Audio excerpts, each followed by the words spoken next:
네, 안녕하세요. 강프로입니다. 자, 한미 반도체 보겠습니다. 자, 한미 반도체 오늘 보합권에서 등락 중에 있습니다. 오늘 시장을 보면 그렇게 좋은 움직임은 나오지 않고 있어요. 자, 그런데 시장이 왜 안 좋냐? 눈치 보고 있다고 보시면 됩니다. 자, 오늘 미증시가 시작이 되고 끝이 나잖아요. 그러면 엔비디아의 실적이 나옵니다. 엔비디아의 실적은 당연히 잘 나올 거예요. 그런데 2분기 이후에, 그쵸? 전망치가 어떻게 발표를 할지, 엔비디아 측에서. 그리고 엔비디아 측에서 발표한 전망치, 그쵸? 실적 발표 시에 발표하는 전망치는 그동안 상당히 신뢰도가 높게 작용을 해왔었습니다. 그래서 한국 시장처럼 앞으로의 전망치를 발표했는데 그게 시장 영향이 없거나 그렇진 않을 거예요. 그런데 기본적으로 AI 반도체 시장에 대한 부분은요, 계속해서 성장에 대한 부분, 그쵸? 성장에 대한 부분이 있다고 보시면 되는데 이게 미국에 대한 움직임하고 한국에 대한 움직임 자체가 약간 차이가 납니다. 자, 그 차이에 대해서 제가 뭐라 그랬느냐? 엔비디아는 앞으로 경쟁사가 계속해서 늘어날 수 있습니다. 왜 그러냐면 엔비디아가 지금 AI 반도체, 즉 GPU를 굉장히 비싼 값에 팔고 있어요.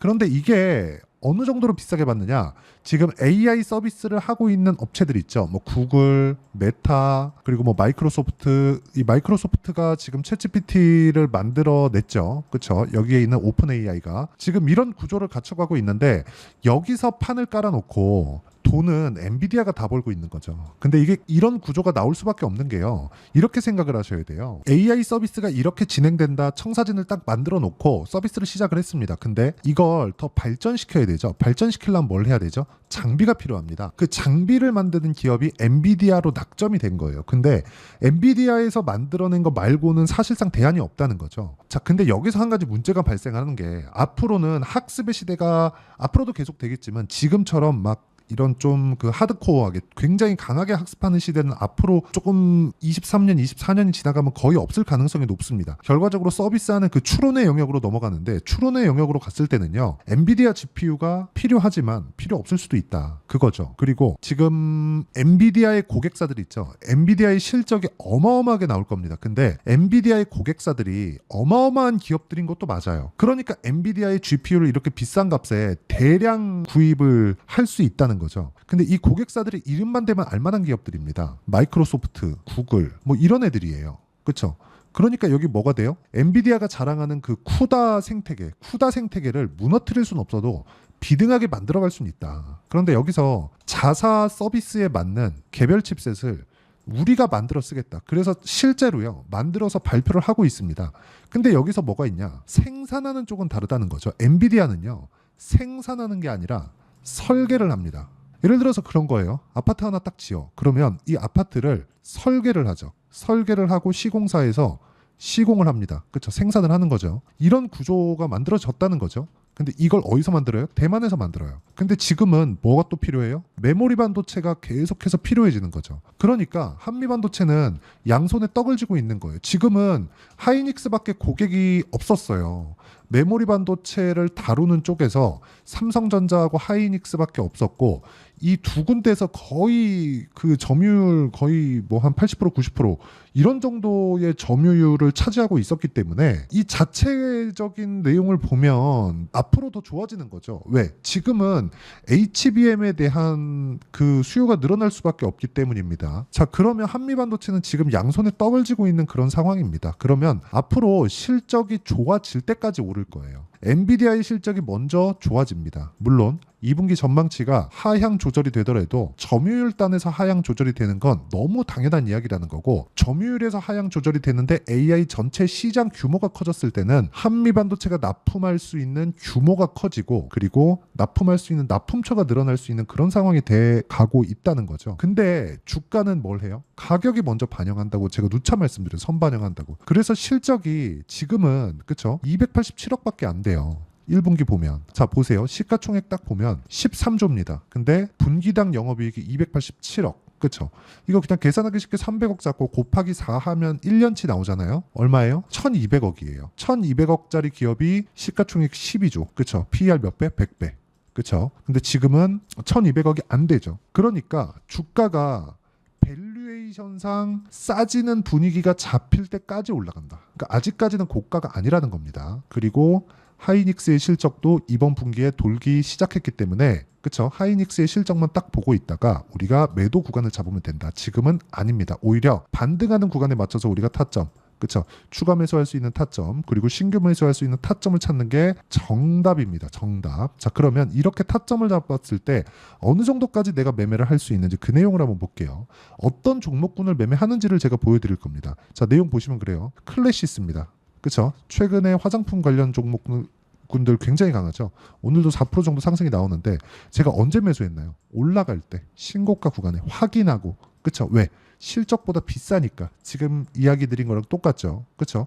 그리고 매도까지 완료된 그런 종목들을 보면 뭐 재룡산업과 같은 그런 종목입니다. 어때요? 매수, 매도 35% 며칠 안 걸리죠. 이런 상황을 지속적으로 만들어 가야 된다는 겁니다. 그리고 오늘 같은 경우에도 자, 최근에 시장이 조금 안 좋아요. 안 좋은데도 불구하고 제가 계속해서 매매를 하는 이유는 안 좋다는 그 상황이 종목의 시세가 확대되지 않는다는 데 문제가 있는 거지, 시장이 막 폭락한다거나 그럴 위험은 없습니다. 시장이 어느 정도 조정받는다고 종목을 팔아야 될 필요가 없다는 거예요. 물론 종목별로 차이가 있지만, 근데 그 종목별로 차이가 있을 때 우리가 강세 종목을 잡으려면 확인하고 잡아야 될 수밖에 없다는 거고, 그 내용에 대해서 제가 이야기를 드리고 있는 겁니다. 오늘 같은 경우에도 그래요. 시장이 빠지는데도 불구하고 저는 여기 강세 구간에 있는 종목군들을 매매를 했고요. 여기 보시면 VT, 그쵸?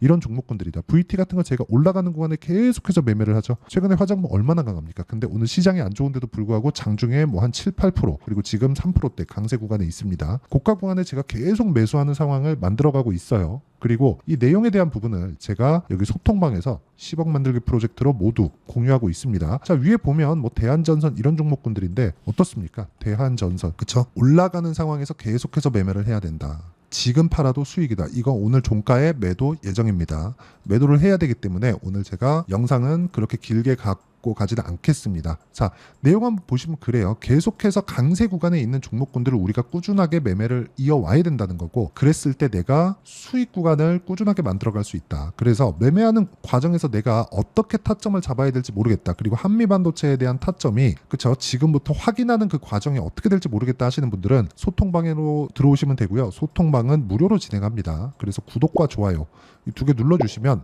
무료 입장 가능하고요. 상단에 있는 전화번호로 구독 또는 10억이라고 문자 보내주시면 제가 소통방 입장 링크를 순차적으로 공유를 해드리도록 하겠습니다. 자, 그러면 우리가 어떤 종목군들을 공략해야 되는지 그 이야기를 다 드렸으니까 이 내용에 맞춰서 우리가 한미반도체를 보면 내용이 명확해집니다. 제가 왜 봐요? 신고가 구간에 있어서. 그럼 뭐예요? 비싸다. 근데 주식은 어떤 주식이 가요? 비싼 주식이 간다. 그래서 우리는 한미반도체를 지속적으로 추적을 해야 된다.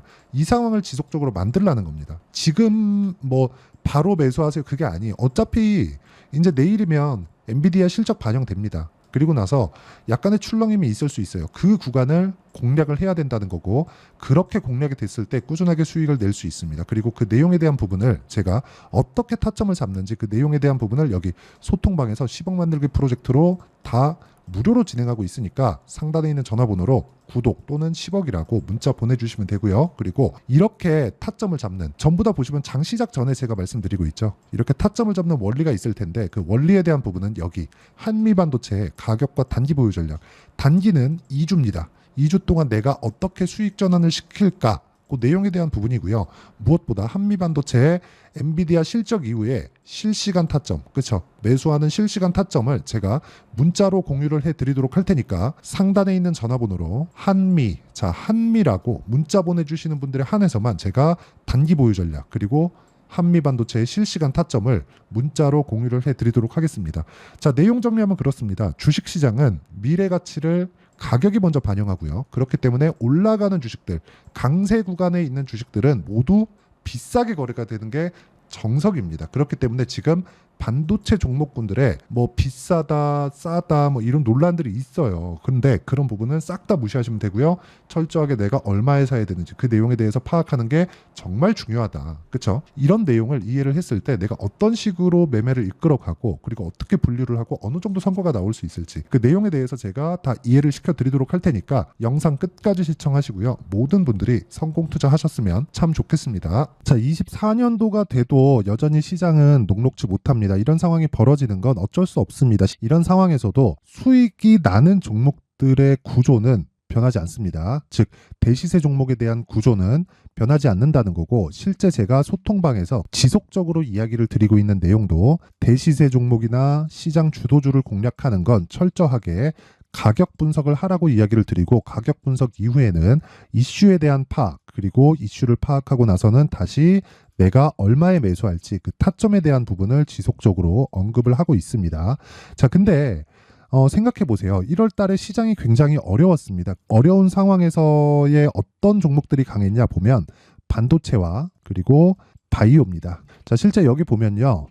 HLB에 제가 실제 매매한 내용을 띄워놓고 보여드리고 있는데, 1월 22일부터 매매를 시작해서 4일 동안 31%의 수익 마감이 됐고요. 그리고 여전히 신고가 종목입니다. 자, 그리고 그 다음 어보브 반도체, 이름을 보시다시피 반도체 종목이죠. 그리고 AI 반도체는 지속적으로 강세를 보이고 있습니다. 이 종목도 신고가를 먼저 달성한 이후에 제가 21%의 단기간에 21%의 큰 수익을 내고 마감이 됐습니다. 다시 재공략을 준비하고 있고, 이런 부분은 소통방에서 다 공유를 해드립니다. 자, 그리고 그 다음 코세스. 자, 코세스 같은 종목도 당연히 그쵸, 신고가 종목이고요. 그리고 반도체 종목입니다. 이 종목도 영업일 기준에서 이틀 동안 대략 한 15%의 수익 마감이 됐습니다.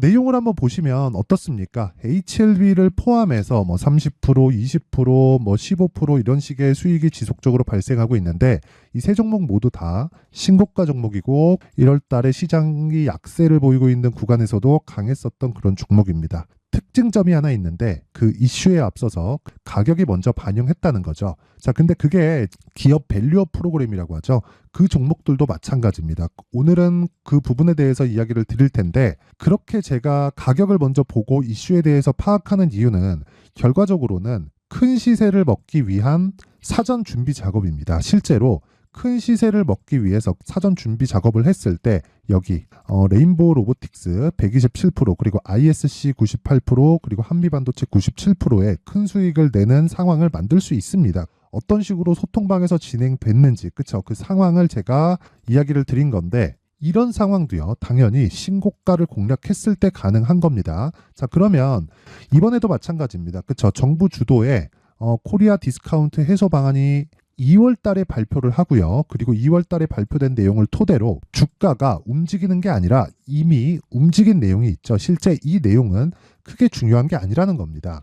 실제 움직인 내용을 보면, 자, 기아차입니다. 실제로 12월 달에 신고가를 만들어 놓고 정부에서 입김을 불어 넣으니까 순식간에 기아차를 포함해서 현대차 같은 거대 기업들의 주가가 2주도 채 되지 않아서 40% 정도의 큰 시세를 냅니다. 자, 그러면 우리는 어떤 종목을 봐야 될까요? 이슈를 파악해야 되는 것도 맞지만 철저하게 가격에 맞춰서 매매를 해야 되는 게 당연히 중요합니다. 정부가 주도하는 정책 방향이 있겠죠. 그 방향에 맞춰서 우리가 종목을 찾을 필요가 있다.